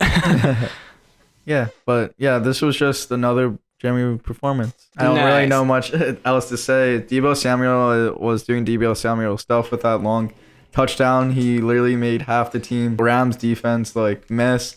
He's showing that he can still do those long plays and get 50+ yard touchdowns and make half the teams miss and do spectacular plays like that. We haven't really seen that out of him the first 3 games, but I think he's starting to get his stride, and we're getting the old Debo back. Yeah, he's like a lightning in a bottle. It's just kind of like Cooper Kupp. He's that slot receiver that you're just going to be able to depend on, get a lot of receptions. You know, he may never like explode, but at least he's getting you down the field. Debo Samuel is very opposite. It's like, yeah, you're going to pass his way a couple of times just to see like what happens. Like it could end up going very well, but it's typically not always. It's just going to be like that one play a game where it's just like, oh shit, this is why we passed to him, you know? And there, you know, there's a lot of players like that. I mean, it's a very like running back kind of like shtick, I guess, is where it's like, yeah, you just keep running him into the line over and over again. But one of these days, it's going to go for 50. Basically how they're using Debo, even if it's not as a running back, that is. Yeah, that's why he's such a threat, and that's why he's one of my favorite players. You never know when he's going to pop up. But let's get to this MVP race. Yeah, the MVP race. We actually have new players all over. In the positional MVPs, I switched out Roquan Smith for Micah Parsons because Chicago's now at 2-2, whereas Cowboys, they're at 3-1 now. And I'm like, okay, you know, a lot of people want to give credit to Cooper Rush, as I mentioned earlier, but let's give the flowers to the defense, who I think is the best defense in the league right now. From just how they've been overcoming that adversity mainly. I think San Francisco can also be up there, but at the same time, they did lose the Broncos. So, Micah Parsons, second in QB hits, tied third in sacks, tied third in tackles for loss, and 13 solo tackles. You know, he's not leading in the league in anything, but he's still very high across the board. So I think that's, you know, very important. Yeah, this guy is only in his second season. Like, that's fucking crazy. It's like, it's insane what he's doing. His progression has been amazing. It's just like nothing we've seen ever before. And what, 14 teams passed up on him? He was taken like 15th by the Cowboys. What was the pick? It was like mid-range, right? I think it was 15. Yeah, it was around that range because I remember I think the Eagles passed up on him and I was like, oh no. Wait, who'd you get that year? I forget. What was your first round pick the year before? Devontae. Oh, it was. Yeah. So okay, so whatever. Yeah, you did need a wide receiver bad, so that's fine. Tyreek Hill, though, is my wide receiver MVP. Tua is still on this MVP race for now. I'm not sure how much longer, unfortunately, that's going to keep up. But, you know, I got to give credit to Tyreek Hill for being able to do some Tyreek Hill things with Bridgewater as well. He's always been credited with, you know, being that guy, no matter who his quarterback is. He was able to do with Alex Smith, for example. So he leads the league in receiving yards and 20-plus yarders. He has 8 of those. And he's tied second in receptions. So I think the only guy that really hasn't beat is like Cooper Kupp. Mm-hmm. And receptions-wise, maybe Justin Jefferson is also up there. I'm not sure. But regardless, Tyreek Hill on a team that has a lot of weapons too. Like we're talking about the same team with Jalen Waddle and a team that has a lot of like running backs that, you know, can suffice. Gesicki's there. You know, he's not really being used much, but he could be. But Tyreek Hill is leading the way. Now we got Saquon Barkley as our running back. He leads the league in rushing yards, taking over Nick Chubb's position. And he also has 107 receiving yards and 2 touchdowns. So, yeah, that's a big reason why they're 3-1. It sure as fuck is not Daniel Jones. Fuck Daniel Jones. And I really don't know who to credit on the defense. It just seems more like they're playing like a unit rather than one person specifically doing well. So, who do I give credit to? It's Saquon Barkley, of course. Yeah, comeback player of the year probably at this point. I think that he's the kind of the guy that is the favorite to get it right now. Now, as far as the quarterbacks go, we have number 10, Aaron Rodgers. He went down in his win. You know, he won, but it was very much driven by the running backs, and there were just so many other quarterbacks that, you know, really proved themselves in week 4. So Aaron Rodgers is just kind of hanging in there. He hasn't really done anything too impressive. Definitely not like his other MVP seasons, but that's just kind of the season he's in right now. It's kind of what we expected. Tom Brady's number 9. He's kind of just remains after the loss. He just showed signs of life and why he should stay, but also he lost, so I can't really put him up. Kyler Murray and Joe Burrow, 8 and 7. They're new on the list, both at 2-2. They've been playing really well, but I couldn't have them on the list last week because they were 1-2. So I brought them back now. Both of them are playing just like very high volume. Like the teams are depending on them heavily. And so I think that deserves credit. I can't really say that they're playing amazingly and deserve to be like with the players in the top 5. But, you know, maybe eventually if they get their shit together. Then you got Tua. He went down to number 6. You know, that's just injury. I'm not going to, you know, say too much on that. He was looking good to start the game, but not much you can do. And I mean, if you look at his stats, like they still like look like he played a full 4th game. You know what I mean? Mm-hmm. Still has over 1,000 passing yards, 115 attempts. Like that's basically around Lamar Jackson. He has more passing yards than Lamar Jackson, and he has about the same amount of attempts. So there you go. Justin Herbert is back after being down 1-2. Can't have him on the list. Now he's 2-2. Got him back. He is leading the way in passing yards. And so that's kind of why he's in the top 5 right now. Also 9 passing touchdowns, only 2 interceptions. I think that's pretty good. Then you got Lamar Jackson and Jalen Hurts going down. Neither of them had bad games by any means. It's just like the other 2 guys had really good games. Also, Lamar Jackson lost, so that was the reason why he went down. Jalen Hurts was just like, it was a rainy day. He couldn't really prove that as much as like Josh Allen and Patrick Mahomes were able to. So, you know, he'll probably pop back up if Mahomes or Allen have a bad game. I expect this to be a very close race. No one is like super out in front right now. You got Josh Allen at number 2. He's leading in completions, or at least tied in completions. He's been very accurate. Yeah, I just think like this guy is kind of your prototypical MVP candidate. Just need to keep it up through the whole season, and you know, it could definitely go his way. But then you got Patrick Mahomes, who's having a really great season. Maybe not as great as volume as like Josh Allen or Justin Herbert, which is where you're usually going to give the MVPs to the guys with high volume and the success. But Patrick Mahomes still has just been so efficient that he doesn't need that volume. You know, they just start running the ball in the second half, or they try to at least. And yeah, he leads the way in scoring overall. Lots of yards, decently accurate, not a lot of turnovers. He's avoiding the sacks. Yeah, that's why he's my number 1. That's a pretty good list. Yeah, thank you. I think you are a good conduit to why teams are going, or why quarterbacks are going to win an MVP. Make it a lot of sense. Thank you. In my small little head. All right, let's go into week 5 predictions. We started off with Thursday Night Football. It's my team versus a roommate's team. His name is Trey Skates. Maybe you've heard him in the background in some episodes, or every episode. He does like to pop in. These teams are both probably the most underwhelming teams of the season. I guess Raiders are up there, but still, I think both of these teams just have looked like ass overall, even in their wins or their ties. They've looked so unconvincing, and then randomly it's just like you get a little bit of hope because, you know, Colts beat the Chiefs, Broncos beat the 49ers, and then it's just like next game it's just like you're back to square one, and you're just reality. Like, what the fuck? So yeah, as far as deciding who's going to win this game, my prediction is just like it could really go either way. So I just went into the history. Broncos in their primetime games this season haven't looked great, notably against the Seahawks. But the Colts have a 4-game win streak in primetime games. They had 5 primetime games last season. They went 4-1. Their only loss came to Baltimore in overtime.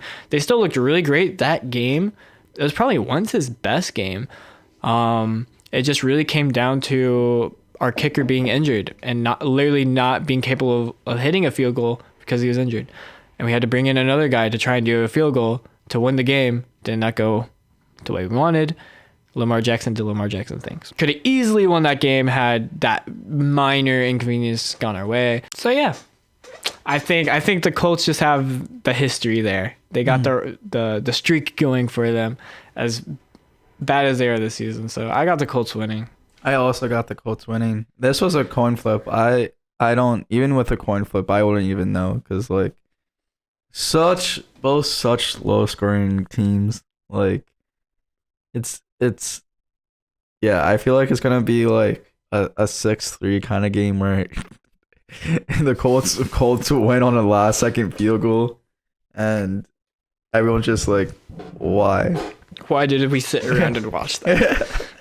Yeah, I hope people turn off their TV screens early so they don't have to be subjected to the bullshit the Colts have looked like. So yeah, and we had a really great run defense, which made me really confident to go against the Broncos, but then we let Derrick Henry do Derrick Henry things, and now I'm not as confident. Obviously, Broncos don't have a Derrick Henry, but still, it's just like at this point, it's like even our strengths can become weaknesses so easily and so fast. It's just like there's no point even having hope. So there you go. Now we have another London game to talk about. It's the Giants versus Green Bay. Definitely not as, let's say, evenly matched as the records would make it appear. I still think Packers are by far the better team, and I is Daniel Jones injured? I don't know if he still is or he still isn't, but whatever. It doesn't matter because Green Bay Packers are going to destroy the Giants nonetheless, and I have no confidence that the Packers can destroy anyone, but they will always scrape away with the win. That's what Matt LaFleur is known for doing, at least. Always getting away with the win one way or another. yeah, and I just need the Giants to lose this game, just please. I just need. I know. I've been saying, oh, they're like a little brother, or like, oh, they're not going to do anything. They're getting their wins. Yeah, I'm just. This is enough wins. I knew this would catch up eventually. This is enough wins, Giants. You had your little 3-1 spout. Like I hope they win the division. It would be the funniest thing. As long as the Cowboys don't win, I'm fine. And as long as the Giants don't win, or the Commanders, I'm fine with as long as the Eagles make the playoffs one way or another, I think it would be funny if the Giants won the division just by like a hair, you know? Yeah. As long as it's not the Cowboys too, because like the Cowboys won last year, I think, the division. Yeah, you want to keep up that. I want to keep up that streak.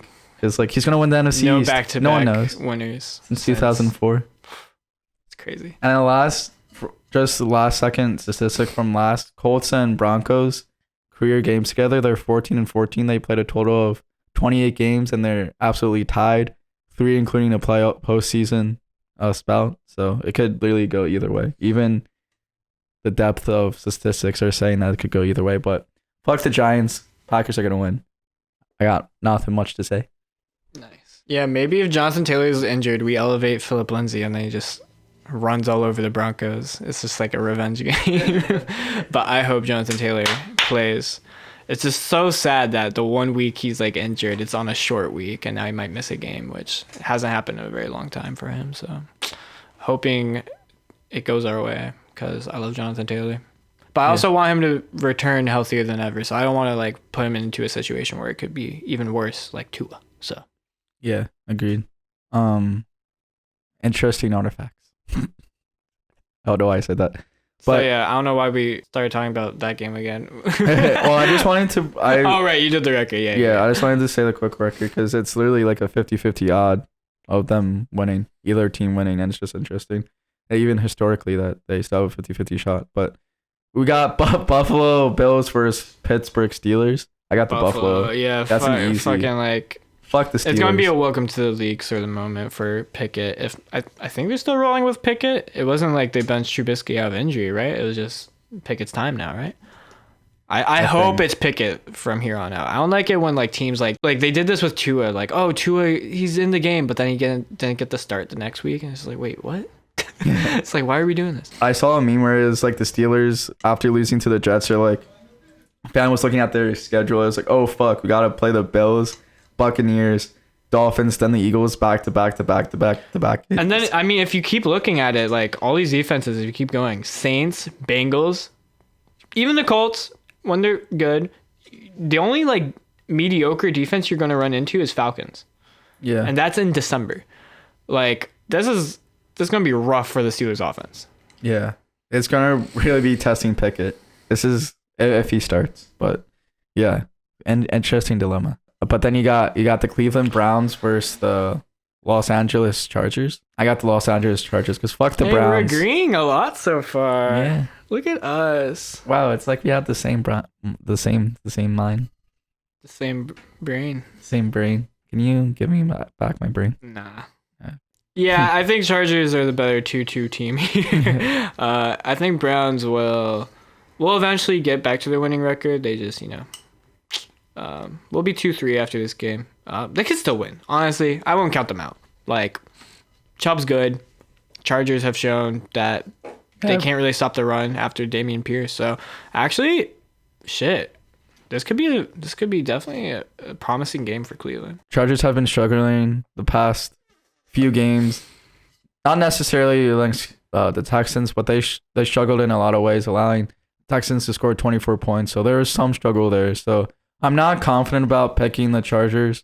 And from the Browns pattern, this is going to be their good performance because it's either bad week, then good week, then bad, then good. It's switching every other. So this is supposed to be their good week after a bad week against. Who did they play last week? I forget already. Oh, yeah, they lost to the Falcons. Oh, yeah, they lost to the Falcons, so that was their bad week. So this should be a good, highly contested game and a high-scoring game, to say the very least. But, yeah, you got the Minnesota Vikings versus Chicago Bears. I got the Vikings because Bears look like shit. And the Vikings, they're on a little hot streak yeah, here. they look better overall. Minnesota. Yeah, like Just probably in every area, honestly. yeah. If the Bears somehow got a victory out of this, I would be thoroughly surprised. But then you got the Detroit Lions versus the New England Patriots. I got the Lions winning because I feel They're like due. they do. They literally do, and I feel like their defense can do enough to stop that Patriots offense. And you already know for sure that that's gonna be like a 35-point performance by the Lions. So you don't need to worry about their offense. It's just their defense. And I feel like the Patriots offense is not looking too hot, especially 1-3. So I feel like they can get the job done there. All right, so we had been agreeing so far, but this is where our first dispute comes in. Seahawks versus the Saints. You have the Seahawks. Yeah. I have the Saints. So give your case for the Seahawks. Majority is because I just want the Saints to lose for the Eagles draft pick. is what's really carried me thinking the Seahawks. And Geno Smith, he's been looking hot even though he did have a really good performance against the Lions. It's just, the Saints are dealing with injury, even though a lot of them may come back for this game, and it's not like too serious of an injury. It's still dwelling on injury nonetheless. So I'm like, if they can get the ball going with Rashad Penny and just keep the ball on the ground and limit Geno Smith's passing attempts, then I feel like they can control this game easily. That's why I have this. So why do you have the Saints? Well, I mean, you basically just gave your argument for the Saints while defending you pick for the Seahawks. I mean, yeah, I agree with you. If they can defend Geno Smith, it's like, and they have a great defense, so I think that's all it really takes. I don't really trust the Seahawks defense, even with how injured and banged up the Saints are. So, I mean, the Saints still managed to get 25 against the Vikings. I don't see why they couldn't, continue that sort of effort all the way through. Miami, New York, the Jets. I think both of these teams are kind of like our little surprises out of the AFC. Like, okay, Jets are a lot better than we thought. Miami is a lot better than we thought, just especially. But of course, Tua is out, so that's going to change some things. We got Bridgewater versus Wilson, which is going to be an interesting quarterback matchup. Two quarterbacks that we really don't know how to feel about them. Yeah. So yeah. I got Miami Dolphins, but I didn't easily pick the Dolphins. This is a challenge just because of Tua being out and how good the Jets have looked the past couple games. This was going to be my upset game, but I decided to pick the Dolphins just because of Tyreek Hill and Waddle. I feel like Bridgewater can get them going pretty early and set off a good pace, and I feel like they're going to.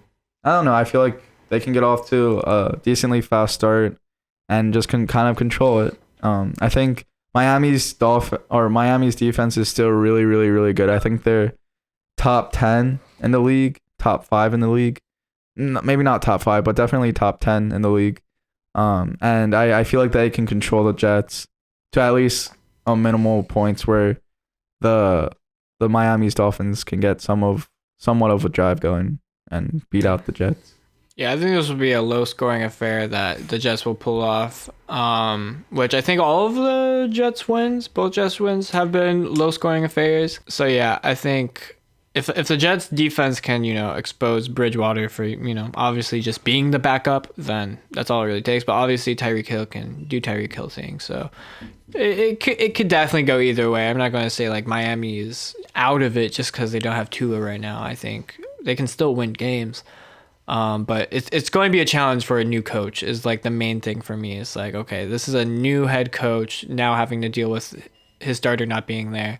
That's a big hurdle for a lot of new coaches. I feel like, they're preparing a lot more heavily for, the ideal to happen than, the what ifs.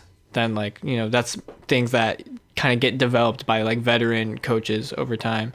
And like, for example, we saw Saleh being able to get a win, I should say, with Joe Flacco. So I feel like Saleh is even though it's only his second season, I think he's definitely the more veteran coach out of them, and he's just going to be able to pull it off. And then you got Atlanta versus Tampa Bay, and I got Atlanta Falcons. I always pick an upset, and this is the upset that I feel most confident in. I mean, I feel like the Jets can be an upset as well against Miami Dolphins, but I feel like even though that may be a little bit of an upset, it's not really too big of an upset as in the Falcons beating the Tampa Bay Buccaneers. I feel like that's a lot bigger of an upset if they pull that off, and I feel like they have the pieces to pull it off, and if they catch Tom Brady lacking, I feel like they can hold it to a low-scoring game and come out with like a last-second field goal or something. I'm not too confident now thinking about it more with Tom Brady after his last performance, because usually when he gets off to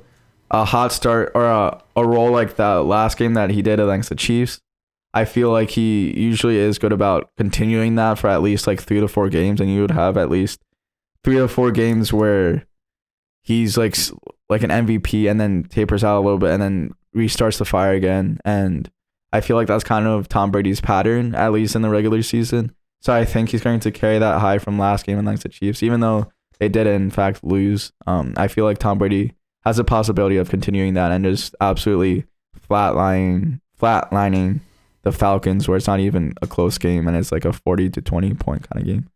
Yeah, again, it basically detailed exactly why I have the opposite result of you, which I think is funny.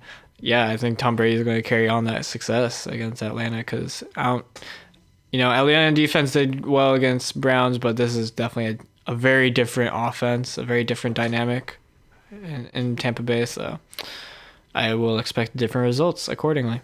Yeah. Where did you get that post from? I'm still confused. Yeah. It's just, in the studio. Oh. He's talking about this thing. Then we got Washington, Tennessee. So far, we're on a 3-game dispute streak. Yeah. And Is again, we have another one. Oh, no. Washington, Tennessee. Man, one of us could really come out ahead in the predictions after this week. It's going to be interesting to see. Yeah. Oh, I forgot to highlight. I am winning. I'm winning by 1 game. It's so annoying because it's been like this for the past 3 weeks. It's true. It's literally just been a game that he's ahead. Mm-hmm. That's how good that we are at predicting. True. Over 0.500, both of us. So Yeah. no biggie. Yeah, I have Washington just because I feel like they're due. They have a 3-game loss streak, and I don't trust the Titans to go on to a 3rd-game win streak. Like, Titans can be good, but they might even end with a winning record. Who knows? But I don't trust them to go like on a whole streak, kind of like they did last year. They're number 1 seed. I don't trust it. I don't trust it. That's all I have to say. Yeah, I just don't want Washington to win again, ever. So I just want them to go 1-15. But I just feel like the Titans have more pieces than the Washington, and Washington has been looking like a dumpster fire the past couple of games. So I just feel like Tennessee, they're a little bit more developed and they have more confidence, if you would say, and more well-rounded team than the Washington is. And Yeah, I would agree with that. And I feel like just Washington's struggles are just going to carry over to this. And not saying that the Titans are going to dominate per se, but I feel like they are going to control a decent part of the game. Yeah, but the other thing is like I think that confidence is from their streak. It's like Titans are now 2-game win streak. Washington are down 3. So at some point it's got to turn. It's not going to carry like this forever. And I think might as well be here. I can still see Titans winning it though. I also just think it would be funny if Wentz just like beats all the AFC South teams. Next one, we got AFC South teams. Jacksonville and Houston. Houston's tanking. Jacksonville actually wants to prove they're a good team, and they're actually my favorite to win the division right now, believe it or not. I really think they can actually like realistically do it. So, I mean, it isn't saying too much because the division's bad, but with Titans on their win streak, they'll pose as a threat. Indianapolis are still only half a game behind. I would still say Jacksonville is the favorite. And I have chosen accordingly. We both have Jacksonville. That ends our dispute streak. Yeah. So we had a good streak of picking the same teams and then a rare streak of where we didn't.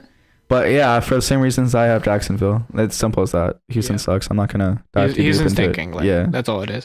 Next, we have San Francisco, Carolina. San Francisco's 2-2. Carolina's 1-3. I feel like San Francisco is one of those teams that they need to get back on the winning side of things. Get them back into the win column, winning record. Whereas Carolina, I don't expect them to get back into the winning record. They're just gonna start tanking. They should start tanking from here on out. They should start competing with Houston. That's my that's my feelings towards Carolina. They should stop trying. I think the Saints should follow that same method as well. Oh, for sure. Yeah, because they have so much to gain from that. Anyways, we got Rams. Did you want to talk about why you have San Francisco? I just have San Francisco because Carolina Panthers suck. That's literally all I was going to say. Panthers bad. Yeah, Panthers bad. 49ers a little bit better. A little bit. I don't know. A lot better. Rams, Dallas. This is actually going to be a really exciting game, I think. Yeah, I think it's going to be high scoring. Really? High scoring? Yeah. Okay.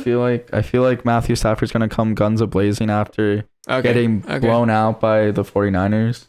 Sure. And I feel like he's going to have a vengeance, and I feel like Cooper Kupp is going to go into demon mode and just get like 3 touchdowns. Or Allen Robinson. Wow. Or Allen Robinson. That'd be wild. That'd be pretty wild. I'm rooting for Allen Robinson. He deserves better. I'm just joking. Play better, you fucking dick.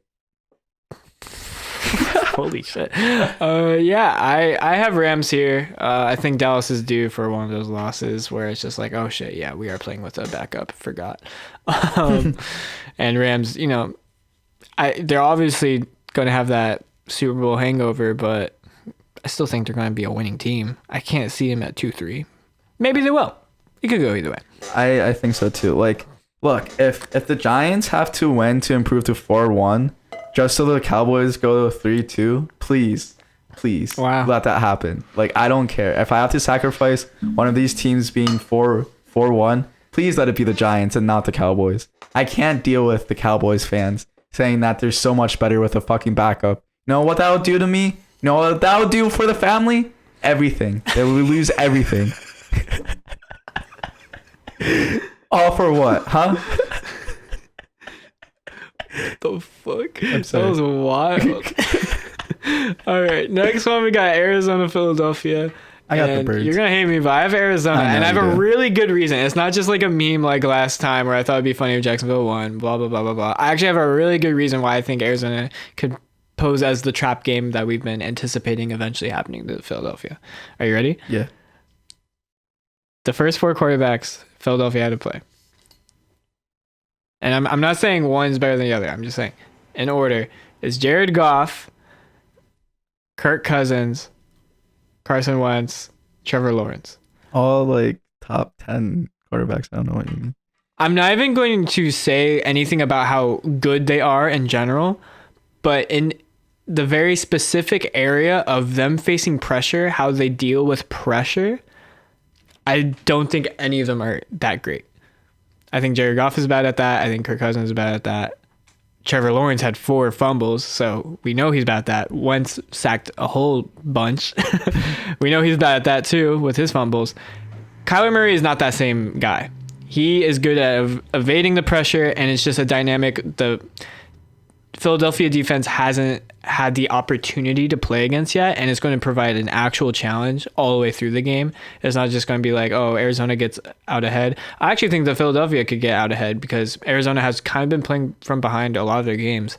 I just think Arizona will power through and kind of, in a nail-biting fashion, end up winning it.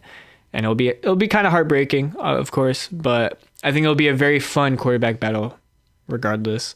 And I'm excited to watch it. You still want the Eagles to win, right? Of course. Like, Okay. you know I still want the Eagles to win. I just think this is like where we've been talking about like trap games with the other teams. It's like, I feel like we've been saying that without like really applying like a reason. It's just like, oh, you never know with the Vikings. It's like, yeah, but like why? Why would they provide that trap, you know? I think this is actually a very reasonable trap.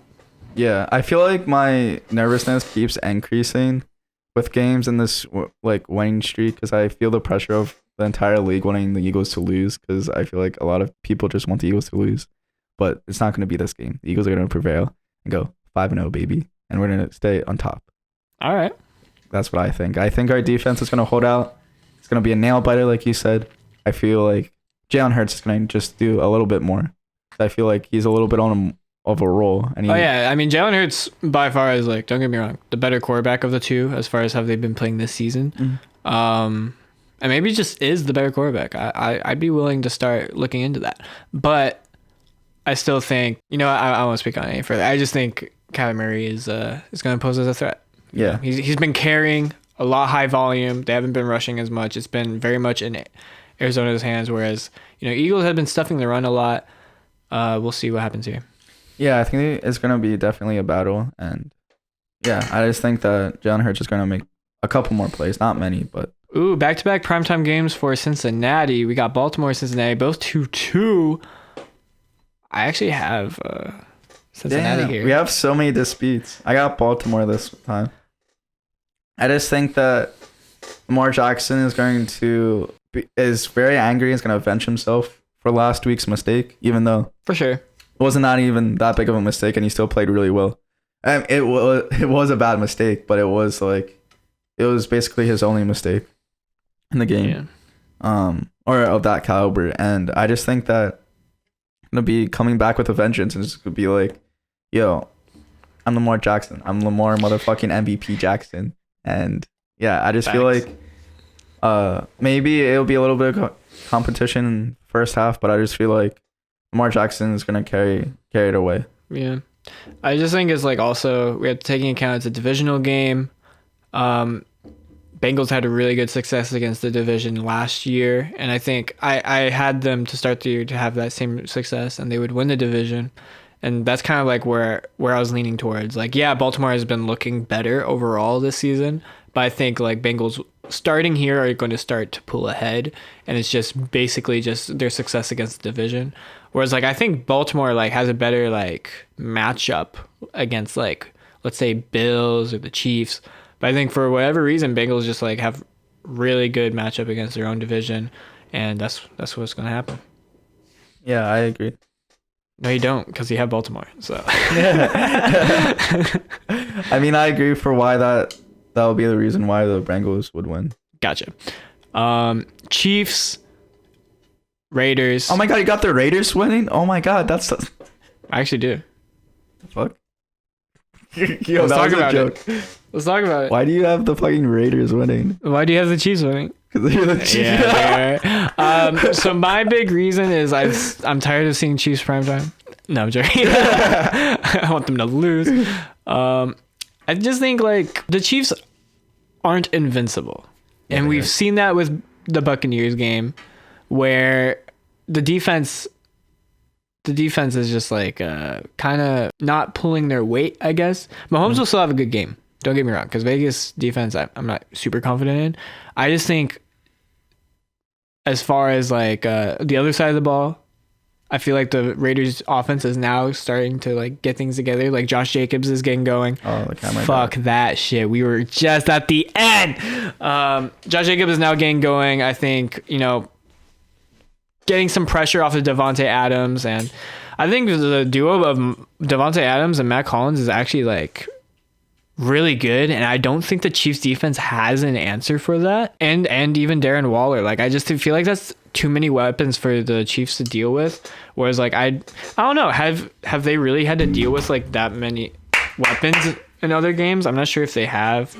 Let's see. They played the Cardinals. I don't think they're like high octane or like weapons wise. Buccaneers, no, they're slim. Now, wait, am I looking at the right year? Okay, I was. That was weird. They were slim on resources there, but I mean they still let up 31. Chargers also, I think Keenan Allen was out that game, and then they lost to the Colts. So yeah, I think overall like this will provide a really big challenge for the Chiefs and Raiders. They're just kind of due to get back on track, so why not here? Well, Holmes is really hot, and I just think he can. Yeah, Chiefs are definitely the better team, don't get me wrong. It's just like another thing is like anything can happen divisionally. Yeah, and Raiders, for some reason, I feel like they've always beaten the Chiefs at least once a year or get that wild win. It's kind of like the Colts. Not last year, though. Not last year, but yeah. Not with Gus Bradley. And then Gus Bradley gets the job done with the Colts, which is like random.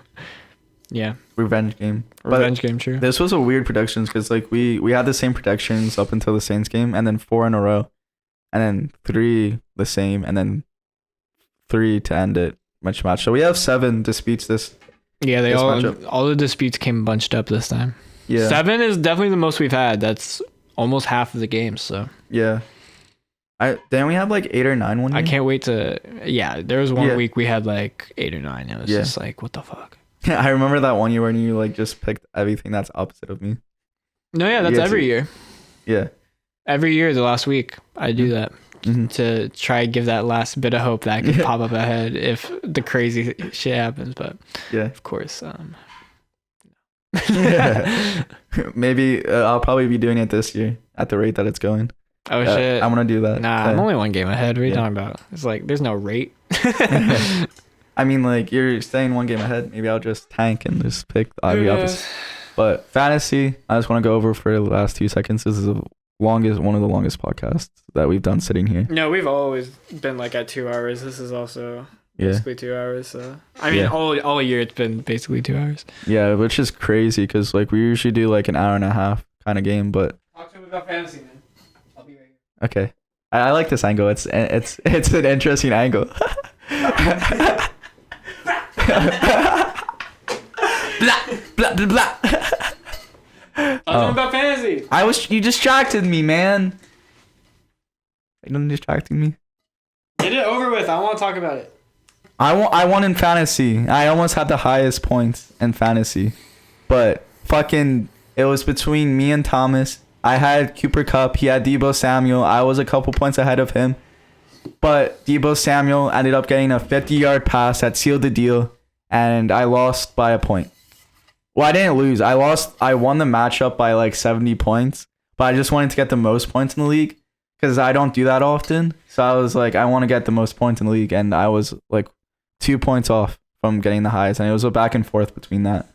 And yeah, and in my other fantasy, no, I'm just joking. But my Hawkinson and Williams did it for me. That late pickup with Williams that I got, he got me 25 points. Hawkinson got me 36 points. So it was literally just the Lions carrying my roster. I mean, Cooper Kupp had 14 receptions, over 120 yards. So he also got the decent. And Kyler Murray got me 20 points, respective in this league.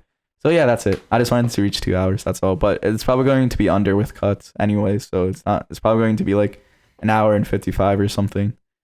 Maybe my end screen pictures would take it over 2 hours. Hopefully, but. Because I was rambling about the fantasy. I wanted to let them know why I was rambling about fantasy when I could have just said that I won. You know? Titus lost to Trey. He sucks. I was joking. But Yeah. Hey, if my bad week is still over 100 points, which I mean, you guys don't have the gauge for that, but in our scoring system, if you have over 100 points, it's a pretty good sign that you could win. If that's my bad week, then I'll take it. Yeah. But I'm 2-2. Titus is 3-1 this year. But yeah, my team's looking promising. His is looking promising to win the championship, and that's it. Bye, bitches. Nice.